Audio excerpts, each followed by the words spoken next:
Thanks for tuning in to The Real Deal Show, brought to you by bodyboarding.com and Tribe Boards. Hey folks, Jay Reale here on location in El Salvador for another episode of The Real Deal Show, and I have a very special guest. I say that about all my guests, that they're very special, but you truly are. Thanks. Robert John Barber. Yeah, I got his middle name too. So Rob Barber is here with me today, and we're stoked to have you, Rob. Can I shake your hand? Yeah, dude? thanks, Jay. Awesome. Thanks for having me. Appreciate it. No worries, man. Glad to have you here. So let's talk a little bit about, first of all, why we're here in El Salvador.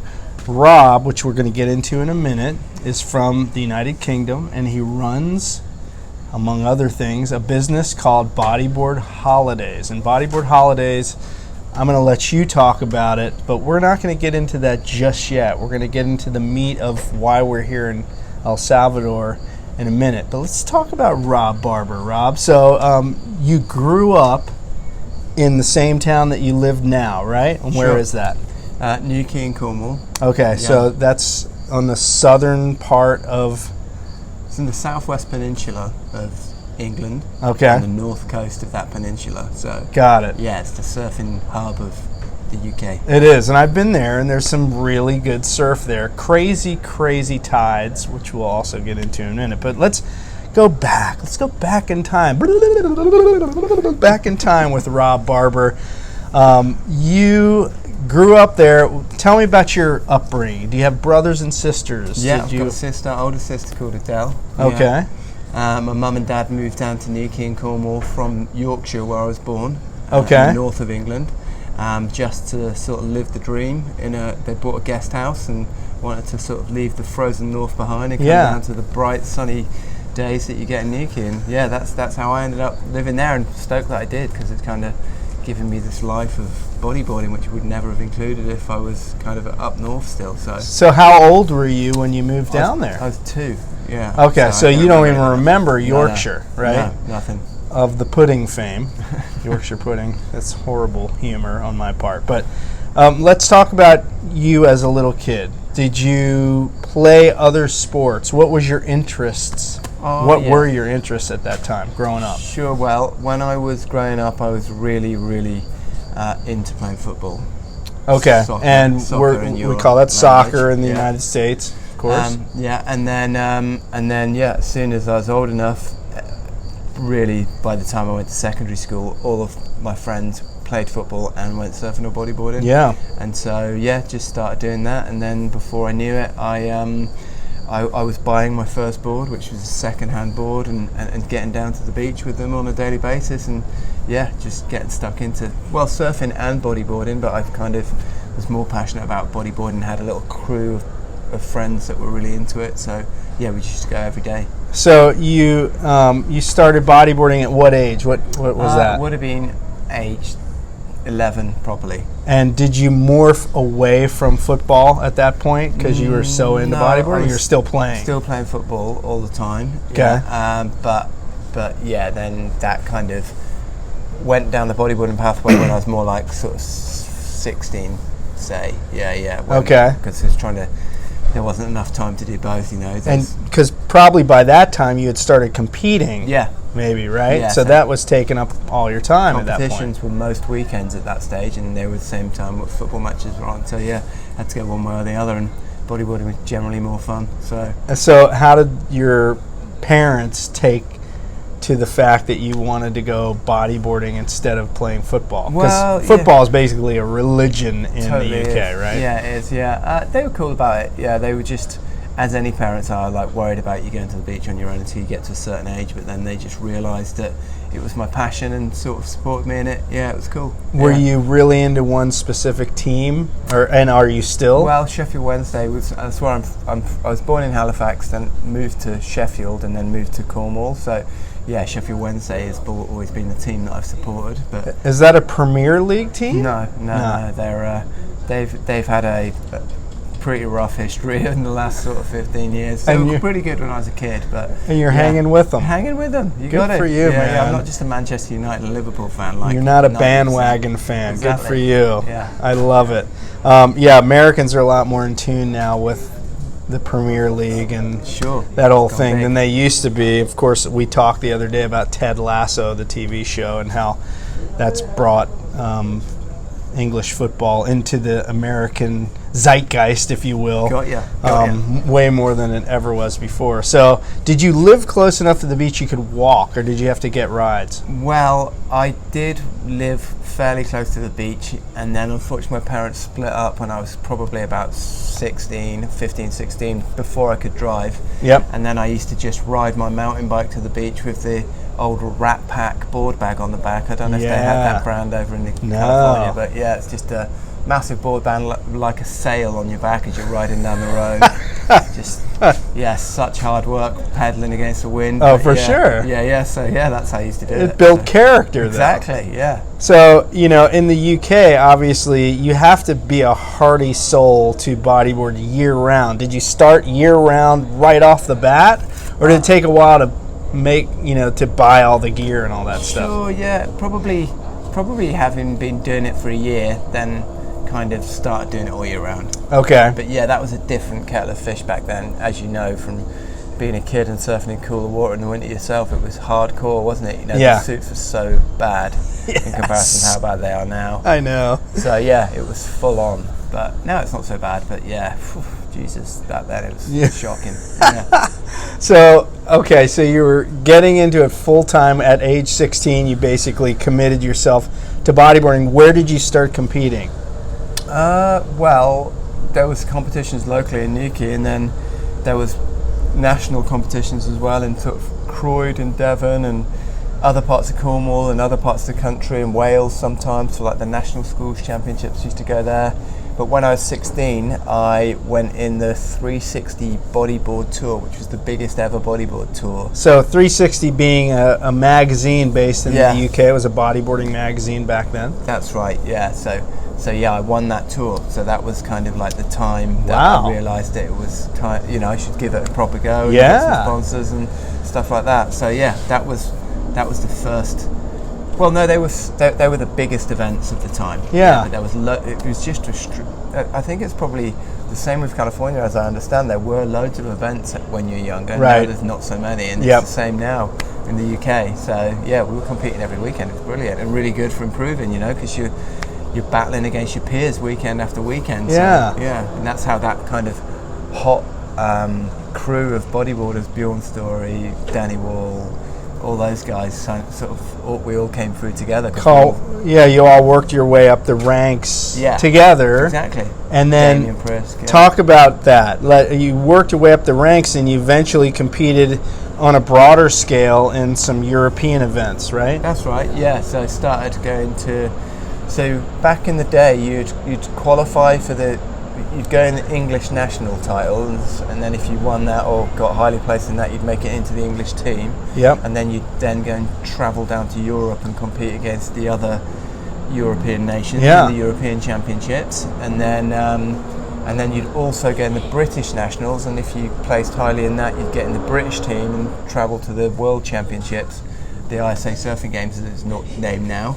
And it was epic because you basically did all right in comps every year. Yeah. And you got to go in the English or British team. So, yeah, that was a massive kind of launch pad for Sure. all of us around that age to be kind of travelling more, getting a bit more worldly, Yeah. making connections and networking with all the other bodyboarders and seeing what those other riders from around the world were doing and competing against them, because that was pre-internet time, so you weren't seeing them until you were seeing them face to face. Sure. So yeah, it's sick and something that the current crop of bodyboarders in the UK is sorely missing out on. They don't know. Yeah. That was a cool time. So you obviously were at the pinnacle of the sport in the UK and in Europe. Tell me about a couple of your most memorable titles. Well, I would say the most memorable competition would have been when I went to Hawaii, where I saw you so many years ago, went in the pipe contest and placed the highest ranked European in that pipe event. Yeah. And then other comps, went, I guess, doing competitions around the UK and placing highly in most of them. I think I won over 30 comps during my career. Yeah. And they were. It was super fun, and they still are. You know, everybody says to me now, "So, what was it like when you were competing?" But I still compete. You know, Yeah. It's whenever there's comps, really. And as Mike Stewart and Kelly Slater are showing, it's Yes. an ageless thing as long as you can keep on top of your game. So Right. that's Yeah. the mission. And It becomes harder. You can stay fit and keep moving and keep in the water. You can, stay competitive pretty Yeah. late in life, Yeah. so to speak. So you obviously reached the pinnacle of competition in the UK. You were British champ. Were you European champ as well at one stage? No, I never Didn't was reach that? European champ. Yeah, But no. you were the top European in the pipe event, which is a major deal. Yeah. Early on when there weren't a ton of great European riders back in those days. Sure. There's no PLC. There was, none of those guys around. Probably the most competitive thing back then was that there was competition tours Yes. around the UK. So rather than winning, say, the British Nationals, you could be in a tour that you would then try and win the tour. And I won a couple of tours in my time, which was something that I always held in the biggest sort of, I felt was the biggest achievements. Yeah. Because that was a battle in different conditions, different events. Yeah. So yeah, that was cool. Really good. Yeah, And- so much fun. Now, you mentioned, obviously, you went to Pipeline. We talked about that. But what was it like, your first trip to Hawaii? Were you terrified or were you super excited about that? Yeah, excited and terrified at the same time. Yeah, Equal measures, which is it's like- how I was, Yeah. too. Yeah. Yeah, but it was great because it was a real good focus. And again, that's another thing I'd say to the Groms now. It's like that focus of having that goal where you're going to challenge yourself in the most heavy ways in the world. Yeah. Gives you that sort of, you've got nothing on your mind other than getting fit and Yep. preparing yourself. So breath work and surfing all the time, and weights and cardio and all those things just to get yourself in the peak physical. So you condition. did all of that Yeah. stuff, fully Yeah. trained. Fully trained hard. Yeah. That's but I awesome, felt so you man. had to, because if you then go to that. It cost so much money back then. I mean, Yeah. it costs plenty of money now, but when you're a younger guy and you're spending your sponsor budget, Yep. you've got to make it count, haven't you? So, Yes. So yeah, it was cool because there was a crew of Brits that went, and like one guy signed himself up for a high dive board sort of coaching session so that it could help him go over the ledge my at Pipe. God, Mike no Craven, way. that was. Oh Stuff my like that. We all had our God. little regimes. That's so But cool. yeah, it was sick. It was a really memorable trip. But yeah, epic. Give me one terrifying moment that you had in Hawaii, because everyone who goes there for the first time, you have a terrifying Totally. moment. Well, I remember getting destroyed at Pipeline a few times. Yeah. Paddling out and just. It's so funny because having just watched the pipe contest with you today, the WSL pipe contest, seeing Slater paddling in at back, him being paddling out at back door, and then waves about to break, and him having to turn and paddle towards the shore. Yeah, I don't actually right. recall Turn doing tail. that Yeah. anywhere in the world except Hawaii. Except Hawaii. Because you're going to get obliterated if Yeah. you get in that V, aren't you? So, God. so yeah, just getting rash vest ripped off, leash ripped off, fin hanging off, and just being in still in the impact zone and being like, what am I doing here and how am I going to get out of it?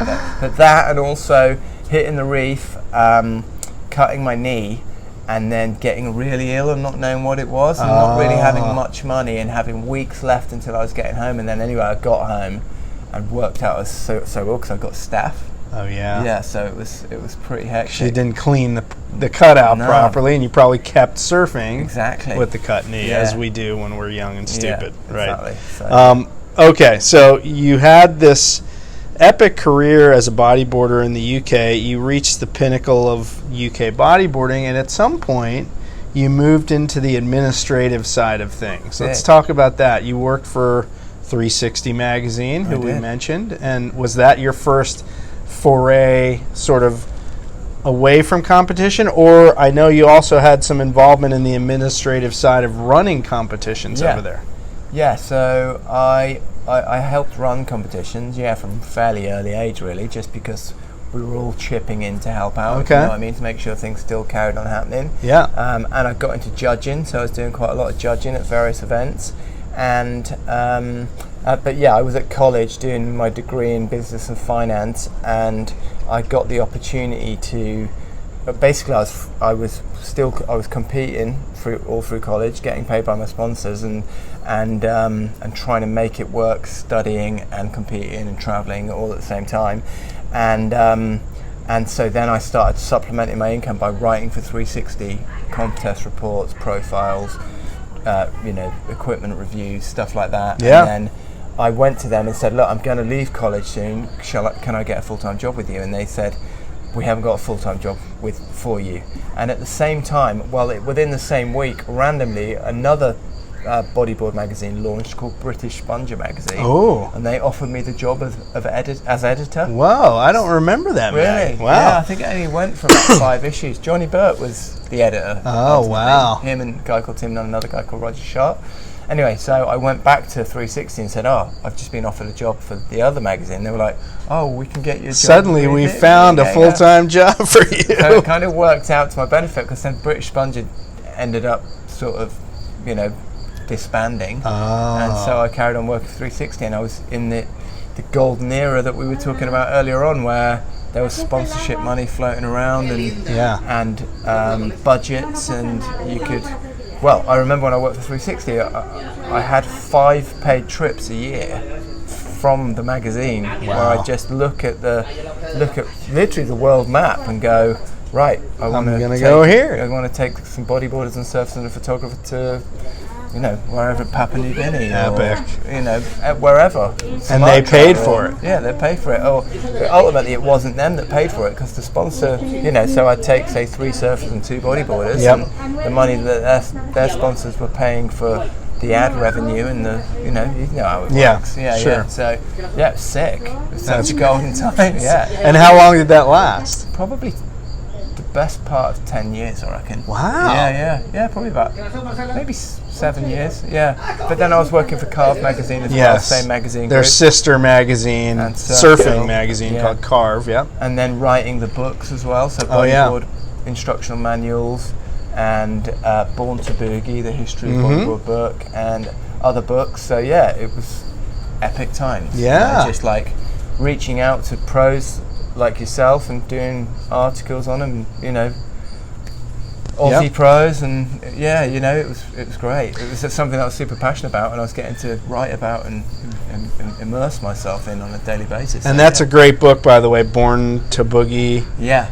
It's a collector's item if you're a bodyboarder and you're passionate about it. Seek it out. We used to sell them, but I'm sure you can find them somewhere, right, online. Yeah, Amazon. Yeah, so Owen Pye did most of the writing. He did an amazing job. Yes, I remember Owen interviewed me and many other people, and it's a good snapshot of the history of the sport. So, you are just the multimedia maniac. I mean, you've had your hands in every aspect of the sport, from being a recreational bodyboarder, eventually competitive bodyboarder, then involved in running contests, involved in the media side of the contests, and that all dovetails into what eventually became your full-time gig now, right? Or was there something in between you working for the mags and what you do now? Yeah, so when I was working at the mag, I was looking out for other ways of making more money, because whilst I've said all that about the mag being an amazing lifestyle, it was a lifestyle, not a huge revenue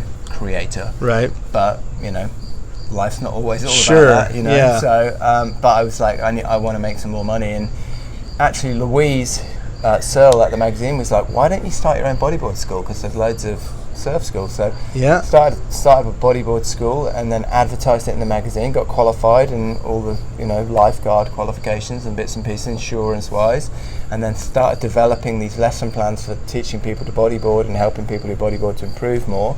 And that was really cool. And I actually then got asked by the British team to coach the bodyboarders in the British team, because I wasn't competing at the time. Well, I wasn't in the British team, and that actually led to me then coaching surfers in the British team as well, which was really cool, because I then got to travel with the British team to loads of events in like Ecuador, Portugal, South Africa, California. Yeah. And ultimately, I coached the British team to place 8th at the World Surfing Games, which is the best result we've ever had, Britain's ever had. That's amazing. So, yeah. Me and a guy called Paul Jeffries were the coaches, and that was epic. So before you move on, I have to ask, they knew you were a bodyboarder. Yeah.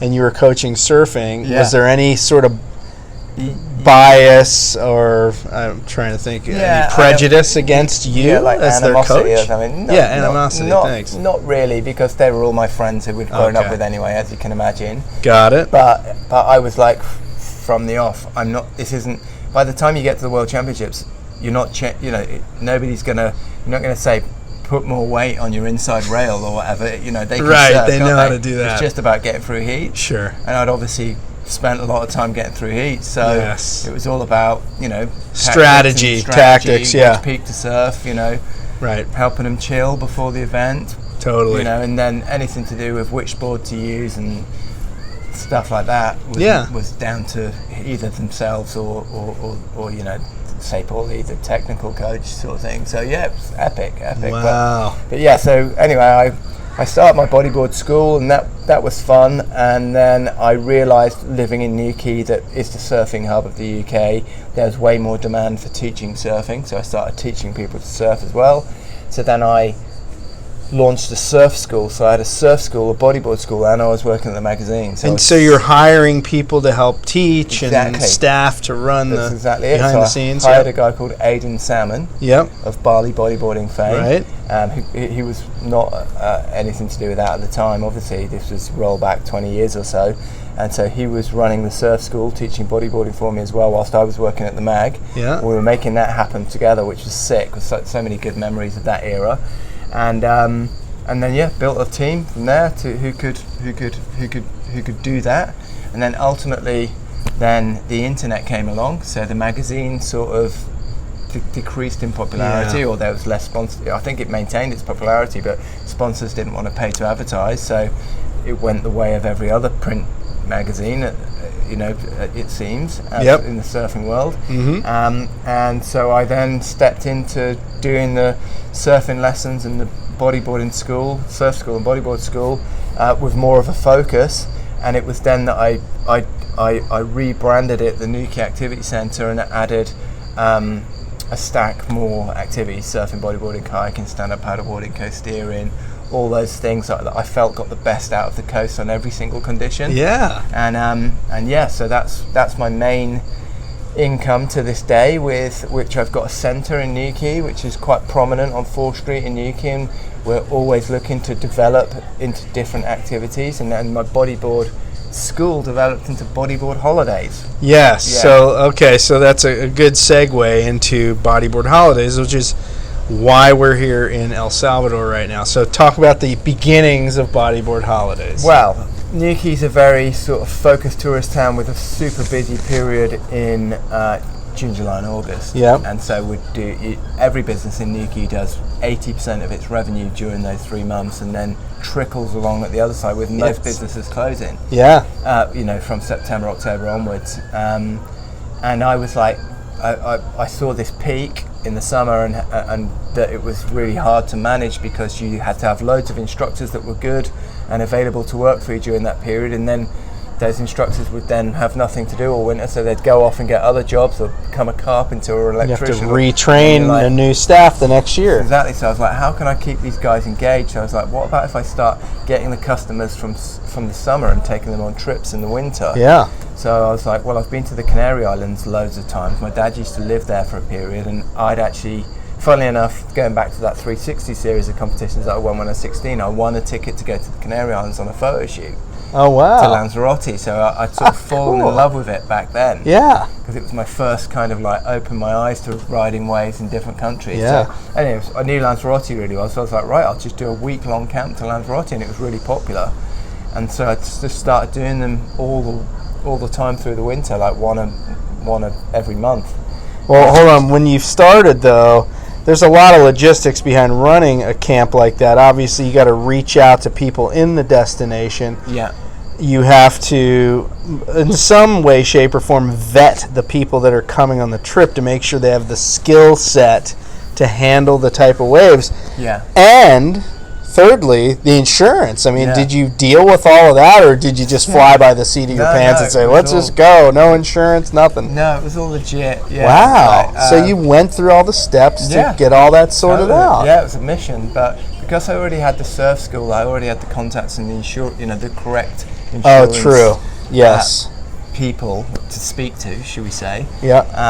So that was a hurdle that wasn't as challenging as it would be for somebody who was just starting. Sure. You know what I mean, you've got quite a big policy already, and you can tag bits onto it. Yeah. So that was good, and obviously I was trained, which is the other big thing. You know, I had the lifeguard qualifications and other bits and pieces that you need, and then I just looked for accommodation to use over there, and then scouted out the breaks that would be most suitable. To the varied ability groups that I got, developed an enrollment form which pretty much encompassed everything I needed to know before the guests arrived. Yes. And then ran it myself. So it was a mission at first, getting everything right, hire cars and which break to go to, lots of big decisions to make on a daily basis. But it was sick, such a good time. Like, really look at it as some of the best times of my whole life. At the very beginning. Yeah, at the beginning, yeah. And then from there, the guests were coming to Lanzarote, and some of them were saying, I've been to Lanzarote 5 times now, Rob. Where are you going? Can we go somewhere else? Because they'd hear me talking about Bali and other places that I'd travelled, but I was kind of slightly resistant to do it to other places because I felt as though I had such a good package in Lanzarote. Why would I knew the effort it was going to take to set it up elsewhere, but then the demand was there. And I figured that if I started setting it up in different territories around the world, I'd attract different people from different markets, different global areas of bodyboarding. You know? There's only so many of us around the world. I may as well try and position one in Asia, and one in Central America, and one in California, and one in multiple trips in Europe, and one in Africa, and then it's kind of all these territories are getting the facility to access them reasonably easy, and it sort of worked out, over a long period of time. I just added trips, and the fun thing was doing recon in different areas to, find a place that's going to offer the right waves at the right time of the year, making local contacts and networking, and kind of doing what we're doing here again at the moment in El Salvador, aren't we? So it was a labor of love. So I mean, did you do all this over the internet, or did you physically say, I'm going to go to this place first with me and 1 or 2 other people and check it out and scout out all the stuff I need to run a trip here? Or did you just go on the internet and say, oh, this place looks good, let's book that? And a combination of both. Mix of that. But mainly, right back then, the internet wasn't like is now. You know what I mean? So everything to using those old surf reports that you get from Surfer magazine to word of mouth. Speaking to other bodyboarders. I remember distinctly one bodyboarder saying to me, it's called Chris Inch, saying to me, there's a left-hand wedge in Nicaragua, and the wind is permanently offshore. It's a phenomena. You have to go there. And I was like, I have to run a bodyboard camp there. Do you know what I mean? So you did it without having been? Well, no, I went there and recce'd it. Checked it out. Yeah. And then the beauty at the time was there was a crossover period where I was working at the mag and I was developing my bodyboard holidays, so I could go to somewhere, say this wedge in Nicaragua, and run a magazine article, get to know the area, and then be like, I'll do a trip here. Double dipping, You know what I mean? So, it was sick. It worked out really well through that period to be able to kind of transfer the knowledge and need in each location. So, it's good. What year was those first trips to Lanzarote? They would have been 2005. So would that have been the birth of Bodyboard Holidays? Yeah. And it is now 2022. So you do the math on that. That's 17 years this guy has been taking bodyboarders around the globe to really the most exotic destinations in the world. And some of the trips are more beginner friendly, I'll say, right? And there's certain trips that you require a certain level of ability to go to. Talk about those ones. Well, just to pitch it clearly, because this is something there's a lot of confusion about, because Bodyboard Holidays is definitely appeals to people that would like to improve their bodyboarding. That's something that we make clear. Coaching is part of the package. Yep. But coaching doesn't have to be part of the package. For example, if Reale joined my trip, I'm not going to start breaking down how to drop knee every 5 minutes, because you clearly know how to do that. But you will get a fantastic photography package, guide into the best spot every day, and many other benefits. But there are definitely trips where we get individuals that really want to improve their bodyboarding, from basic spins and things to, you know, airs and the top level stuff. But to answer your question, there's trips like Sumatra where we do go to what I think are the best waves in the world, and in order for individuals to get the most out of that, then I always recommend that they have a certain level of bodyboarding ability. And I'm sure you've had trips where people oversold their ability levels. 100%. And you get there, and it's I don't want to say a bloodbath, but it's difficult, right? Hey everyone, hope you enjoyed part 1 of the Rob Barber interview. This is a long one, so I've split it up into 2 parts. Part 2 coming next week.